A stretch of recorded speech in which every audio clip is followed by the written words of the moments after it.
Domingo 24 del tiempo ordinario. Vamos a escuchar el Evangelio de San Mateo en el capítulo 18, versículos del 21 al 25. En aquel tiempo Pedro se acercó a Jesús y le preguntó: si mi hermano me ofende, ¿cuántas veces tengo que perdonarlo? ¿Hasta 7 veces? Jesús le contestó: no solo hasta 7, sino hasta 70 veces 7. Entonces Jesús les dijo: el reino de los cielos es semejante a un rey que quiso ajustar cuentas con sus servidores. El primero que le presentaron le debía muchos millones. Como no tenía con qué pagar, el Señor mandó que lo vendieran a él, a su mujer, a sus hijos y todas sus posesiones para saldar la deuda. El servidor, arrojándose a sus pies, le suplicaba diciendo: ten paciencia conmigo y te lo pagaré todo. El rey tuvo lástima de aquel servidor, lo soltó y hasta le perdonó la deuda. Pero apenas había salido aquel servidor, se encontró con uno de sus compañeros que le debía poco dinero. Entonces lo agarró por el cuello y casi lo estrangulaba mientras le decía: págame lo que me debes. El compañero se le arrodilló y le rogaba: ten paciencia conmigo y te lo pagaré todo. Pero el otro no quiso escucharlo,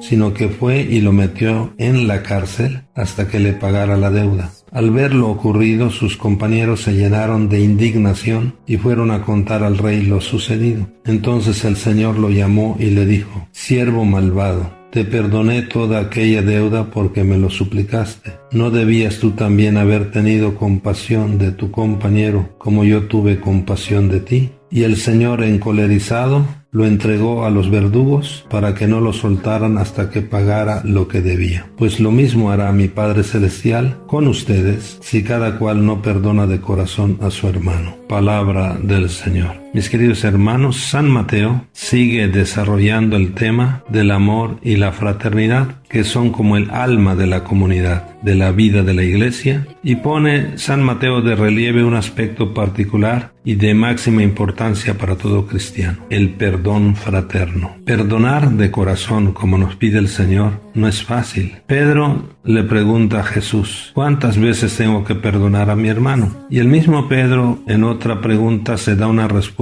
que él piensa generosa: ¿hasta 7 veces? El Señor Jesús le responde: no solo hasta 7, sino hasta 70 veces 7. Esto quiere decir siempre. El perdón no tiene límites, no tiene barreras. Jesús sabe perfectamente que al pedir esto pide algo muy difícil, y por esto nos propone el ejemplo del mismo Dios que perdona generosamente a los hombres, porque el Señor es compasivo y misericordioso, como cantamos en el Salmo responsorial. El Señor perdona tus pecados y cura tus enfermedades. El Señor no nos trata como merece nuestras culpas, ni nos paga según nuestros pecados. Mis queridos hermanos, Jesús nos da un ejemplo concreto de perdón. El rey de la parábola representa obviamente a Dios, que nos perdona todo, y con este perdón, aunque sea difícil, es posible y muy necesario, porque la experiencia de encuentro con el amor de Dios, la gratuidad de su perdón, nos hace gozar, ser agradecidos, y es con el perdón que Dios nos ha dado que nosotros podemos vivir la alegría de perdonar. Por esto, quien ha vivido el perdón de Dios tiene que perdonar. ¿No debías tú también haber tenido compasión de tu compañero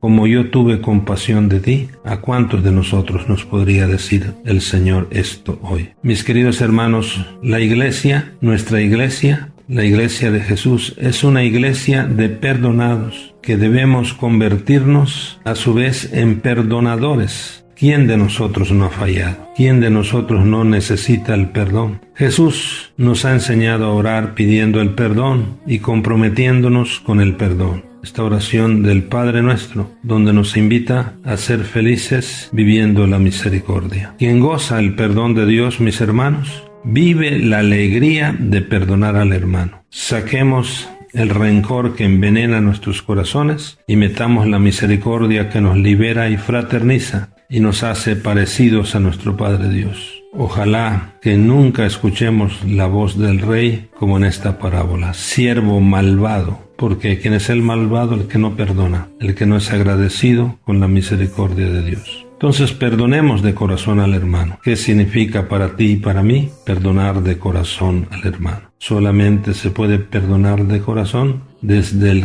el amor de Dios en nosotros. Por eso, mis queridos hermanos, dejemos en el ayer las ofensas y vivamos el hoy de la misericordia de Dios. El perdón es la expresión máxima del amor. Solo perdona de corazón quien tiene a Dios. Hoy es un día excelente para agradecer a Dios la misericordia y el perdón que nos muestra y nos ha mostrado a lo largo de toda nuestra vida. Gocemos la misericordia, el perdón de Dios para con nosotros, y aquí tendremos la fuente para poder nosotros perdonar a nuestros hermanos. Entonces, lejos de nosotros el rencor que envenena nuestros corazones, y metamos la misericordia. Bendiciones, y que estemos abiertos a recibir la misericordia de Dios y a perdonar siempre a nuestros hermanos. Paz y bien, feliz domingo en familia para todos. Bendiciones.